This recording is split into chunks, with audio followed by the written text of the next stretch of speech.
Hi, I know, you've been waiting for this sound and bass test.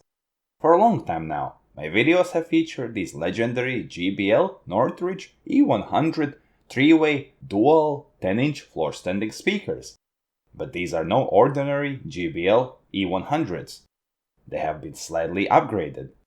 Reinforced cabinets, new audio crossover and other things.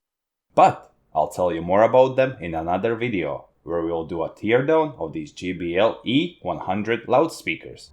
But for now, let's go into the sound and bass test.